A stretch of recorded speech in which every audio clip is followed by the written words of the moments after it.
We've been dealing with smoke in the atmosphere once again today, and it's not going to be going anywhere in the short term. Outside of that, we're partly to mostly clear as we head through the night with low temperatures falling into the 50s and low to mid 60s. Another hot day on the way tomorrow. You could also see a few sprinkles at first out in the western portions of South Dakota that then evolve into the potential for some thunderstorms later in the day. We'll talk about that, go through the rest of your forecast coming up. First to 4 starts right now. Live from KELOLAND Media Group. KELOLAND News, first at 4. Coming up, how long a South Dakota highway was closed after a hay bale hit a car in Hamlin County. Plus, we take a look at a scary new scam. And we look back at the life of actor James Earl Jones. Good afternoon, and thanks for tuning in to First at 4. I'm Don Jorgensen. And I'm Kelly Volk. A convicted sex offender with a lengthy criminal history in at least 2 states admits to making child pornography with a 10-year-old child. 38-year-old Thomas Tater has signed court documents saying he plans to enter a guilty plea in federal court. The Hartford man will face 25 to 50 years behind bars for the 2023 crime. Past sex crimes in California could influence a sentence. Tater also faced child pornography charges in Minnehaha County. That case was dismissed after the federal charges were filed. A 53-year-old man was arrested for assault charges after allegedly stabbing a woman in Aberdeen over the weekend. Police say officers were called to the 600 block of South Grand Street early Sunday morning.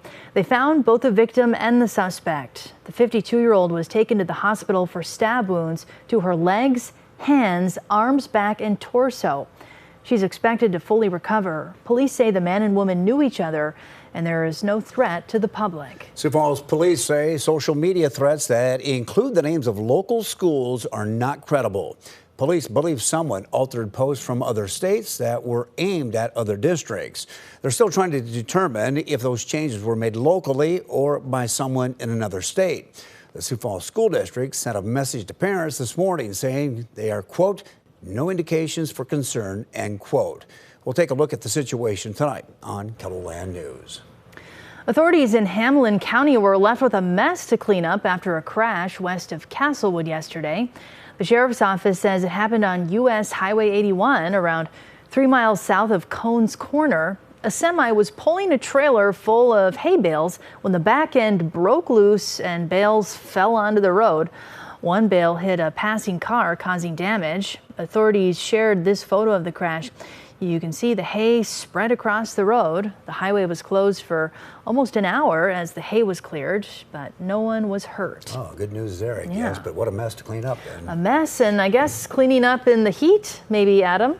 Yeah, and also in some wind to go right along with it. It has been a breezy day across KELOLAND, and we're going to continue to see that as we go through the rest of the evening. Here's a view from our camera downtown, 86, a southeasterly breeze at 13 miles per hour, now out of the south rather. And we'll head on up north this time around, a new view for our suite of cameras. Here's a look north from Webster as we head on up to Dade County.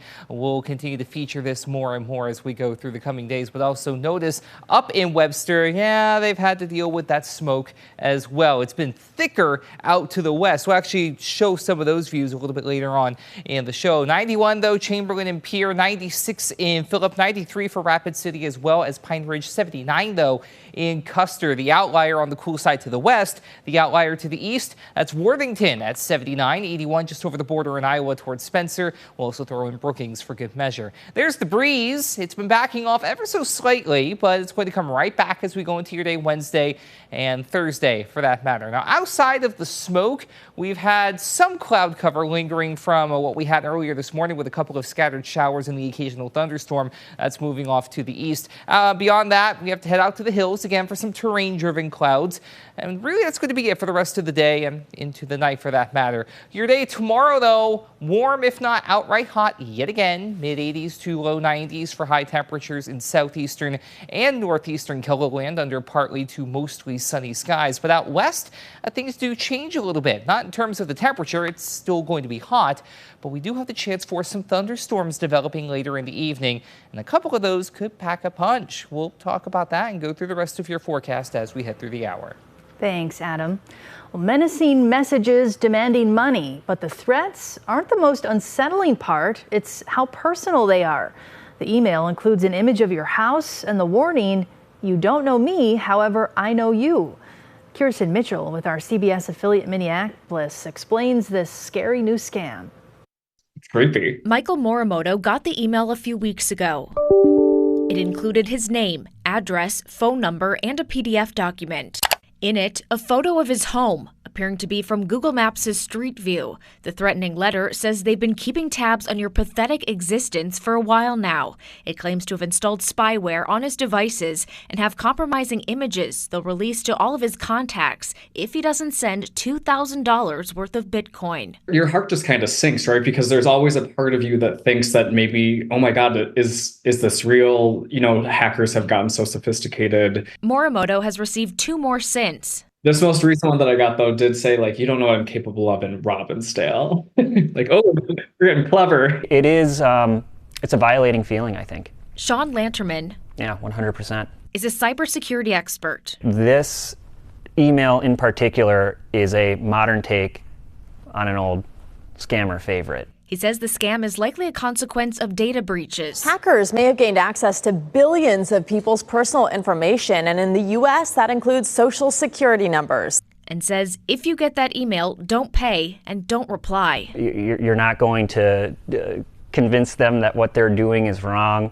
And really all you're telling them is, I am a real person and I was very concerned about this email you sent me. He suggests checking haveibeenpawned.com to see if your email's been compromised. Any device that someone has that they're getting email on has a feature for emails just like this one, and it is the delete key. In Minneapolis, Kirsten Mitchell, WCCO News.